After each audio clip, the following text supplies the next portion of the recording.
Get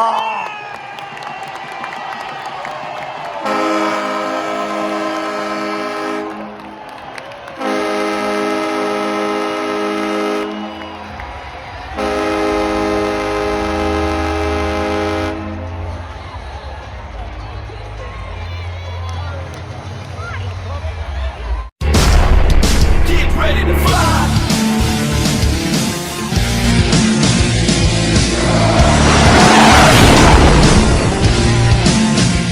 Good morning, afternoon, evening, ladies and gentlemen. My name is Zachary Nolan. Welcome back. Carter Nolan is here with me as well. Beside the camera, sort of. You'll be hearing the rest of him on his segment later in the video. If this is your first time tuning in, hello. We cover every single Winnipeg Jets game of the season. This is the third season we've been doing this. Even if you are not a fan of the Winnipeg Jets, we would appreciate it if you could subscribe and leave a like on the video, as eventually we will play your team again. So this game, it's funny. When the game ended, I was really angry. And the more I got to stew, I felt less angry. But before we get there, I have so much to tell you about experiencing the New York Islanders and their fans. So we are staying in Times Square. So it's a 1.5 hour travel. We could have taken the subway, but we wanted to save some cash. Or a straight subway there. So we took a subway, and then we walked a little bit, and then we got on a bus. When we got on the bus, we were greeted by the most amazing passenger I have ever met in my life. Think of every New York stereotype. Yes, that is this man. We got on the bus, legitimately, and we didn't, we kind of, were panicked about it, and they're like, no, you can just come on, even though you don't have tokens, because we didn't know we needed fucking tokens. And the guy's like, hey, you from Winnipeg? You sit here. And you gotta understand, at this point, I've been walking through all of Times Square, so I've kind of got, grown accustomed to having to just kind of ignore people and keep going. It was like, no, come sit. And I'm like, why not? I sat next to him, and we talked the entire half-hour bus ride. The whole time. He was oddly knowledgeable about some things, and then obviously, just innocently unaware of other things. And it was honestly super endearing, and I just had to mention that. Islanders fans are really great, honestly, I gotta say. I know they get a bad rep, but the ones we met today, very lovely people. So we get to the arena, and actually before we get to the arena, technically, there is a place to eat food connected to the arena. So when we entered through there because we wanted to get dinner, and Belmont Hall. Yes, Belmont Hall. And we went for dinner. The building, by the way, has Wi-Fi, which now makes me think, what the hell, New Jersey? Why didn't you have Wi-Fi? The city of New York has a better Wi-Fi network than the New Jersey Devils. That is strange to me. Restaurant was great. And then, lasses, I think I have to tell you, popularity-wise, I think I just peaked. Let me explain what happens. We are sitting there eating dinner. A Jets fan comes walking by. I'm sorry, by the way, I did not get your name. And he's like, yeah, they're giving you a hard time, jokingly. And then he looks at me, and he's like, Nolan? And I'm like, Zach, but yes, it is. And he's like, I love your blog. By the way, that's a new one. You call it whatever you want.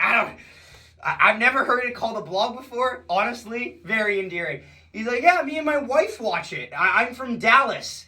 And I'm like, what? So, to recap, I also got a photo with this individual and met his lovely wife as well, who apparently got him into trouble at the Rangers game because they had a rough time at the Rangers game. I didn't have any rough time. It was great meeting you guys, by the way. If you end up watching this video, it was super cool for me. Because I didn't expect it to happen at all.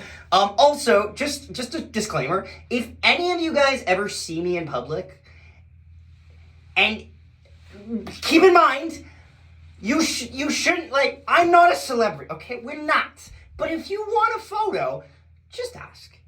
I would be happy. It would legitimately make my day. I texted all of my friends after this happened. I went, guys, you're not gonna believe this.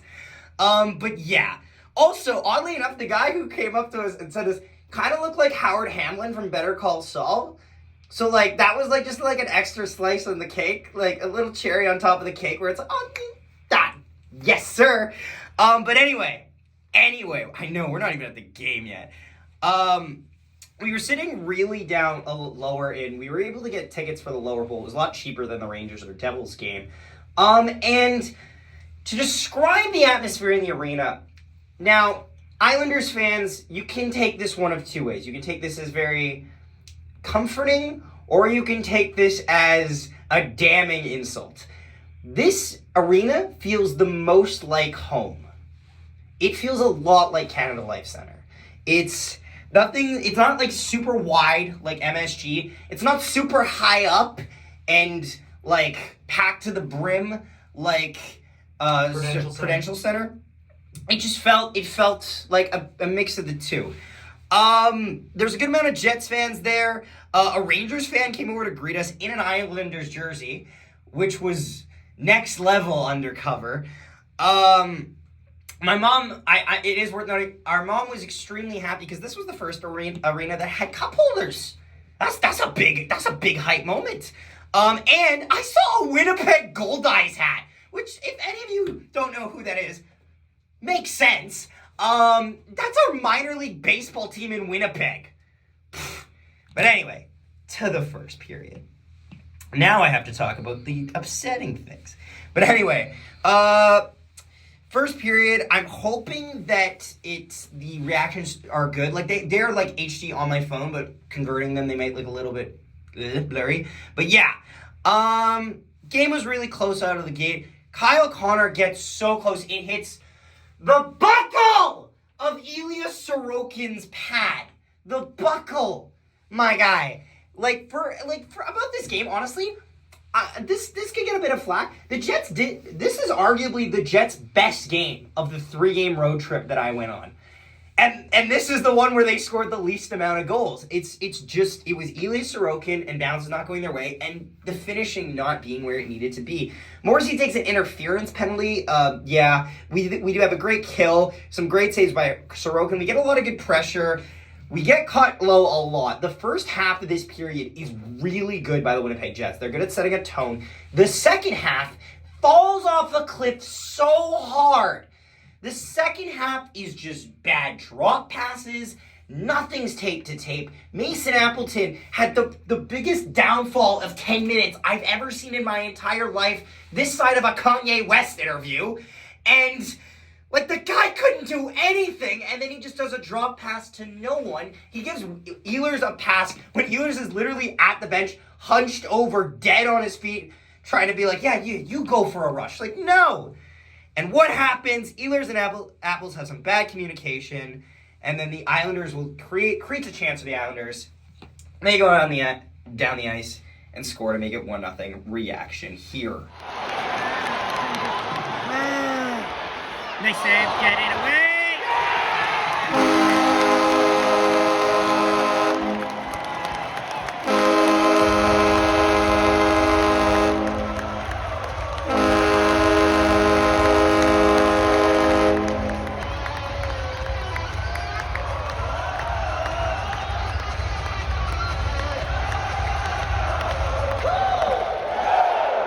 The next line I have in my notes just says, wake up. So I'm going to assume that was a rough patch in the game.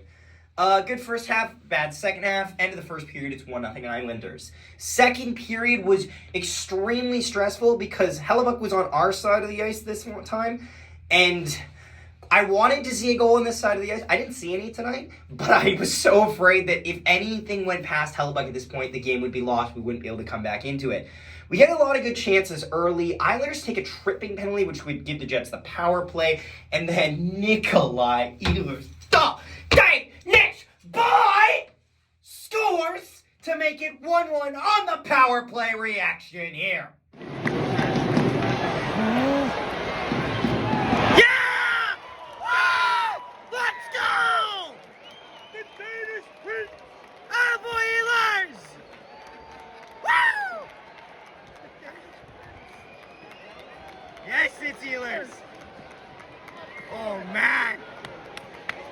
He's been working so hard for that last couple games.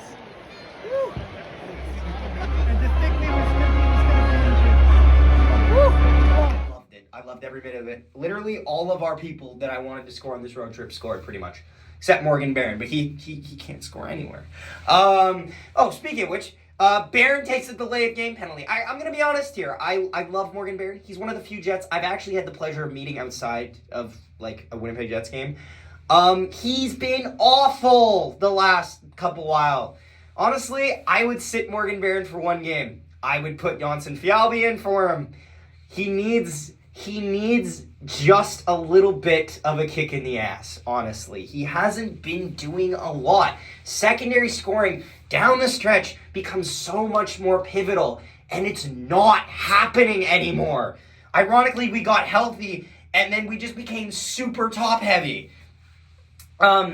Great blocks, though. Passing is okay. Islanders tripping penalty. Meh, power play, good looks, PLD chance, Ehlers gets a chance, end of the second, 1-1. We go to the third period, and before we go any further, Carter, what are your thoughts on the game? And this is how you fucking kidding me! Come on! Yeah! Good morning, afternoon, and my turn, jackass! Sweet! Get the fuck out of here!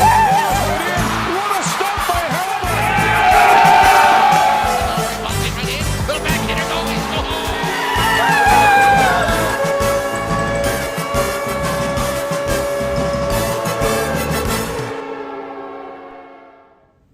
Wow, what a great experience. Now, I gotta say, despite the fact that the Jets didn't get the win and played really just mediocre, somehow the best of the three games as a team perspective, Hellebuck carried us to that win.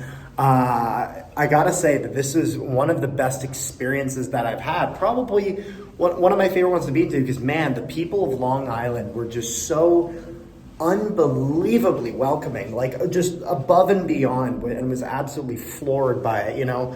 And I gotta say that we felt extremely welcome. We went there over to Belmont Hall, had some food there before the game, met a Jets fan, met a few Islanders fans, and then even after the game, after they had won the game, you know, so if they wanted to be obnoxious, they absolutely could have.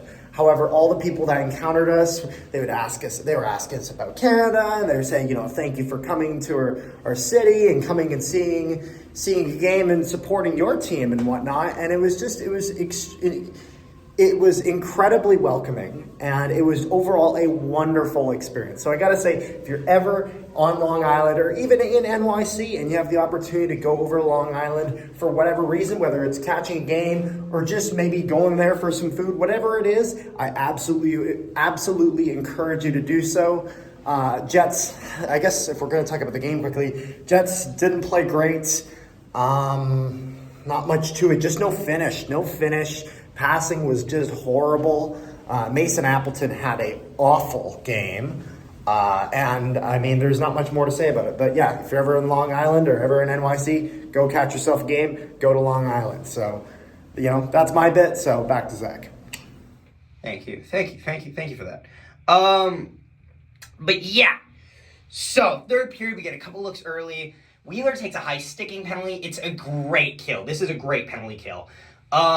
Johnston takes a holding penalty, which is arguably what he should have been got early in the first period, when he pretty much just roughed up Pierre-Luc Dubois in front of the Islanders bench, and they both went off, which was really annoying, because this is one of the rare, and I mean rare occasions where Pierre-Luc Dubois was completely innocent, and I don't say that lightly.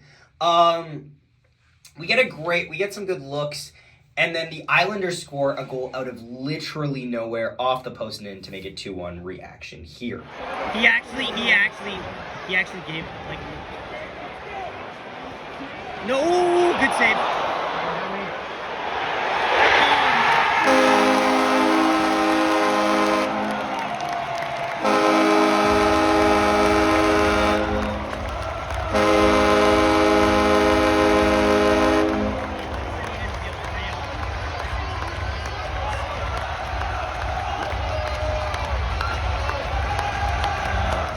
That's a toughie. Like, there's no chance for Hellebuck on this. And then from there, Islanders take a tripping penalty, And the Jets passing just collapses. Nothing is tape to tape. There's trying to be too fine. There was one of the greatest passing plays I've ever seen the Jets pull off happened in the first period, and it ended with a routine save by Sorokin because he was just tracking the puck. It was really annoying. Pierre-Luc Dubois doesn't have a killer instinct on the power play.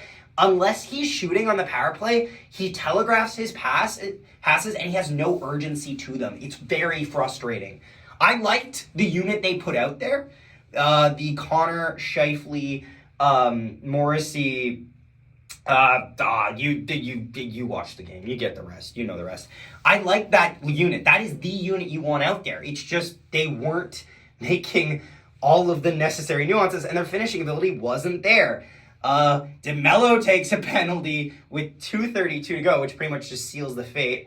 Jets will kill it off, though, and as you can see, they just can't come back into this game. We then left the stadium. We made the same way back. A bunch of Islanders fans behind me, or beside me, were very nice. They asked me some questions like, why is it Winnipeg Jets? And I explained it and such, and they were very nice. A lot of promotional stuff there. A lot of sponsors. A lot more sponsors than I expect. But, an Islanders fan greeted us by the bus stop and just, said good game, and then also recommended some spots for us, said how cool whiteout was, all of that stuff. Yeah, overall, I'm happy we went. Honestly, if there was some advice that I would give that people should actually listen to from this, if you are a Jets fan or any hockey fan, watch your team play an away game. It's such a special feeling because it feels a lot more nerve-wracking. I'll put it that way, because everyone around you wants your team to fail except you. However, when successful, you feel the biggest rush of adrenaline you have ever felt. The Rangers game, I felt like I could have ran through a brick wall unless it was named Connor Hellebuck. I was so pumped after that. It's an amazing experience, and you just need to feel it live. But yeah, that's pretty much it. Hope you guys enjoyed this. Thank you so much for watching. We know it's probably going to be a little bit of a longer video, feels like. But yeah, thank you so much for watching. Over to comment down below. We answer all of your comments. Leave a like, subscribe. You get it. Get the picture. Thank you so much for watching. We'll see you next time. Connor, you'll special top for Connor.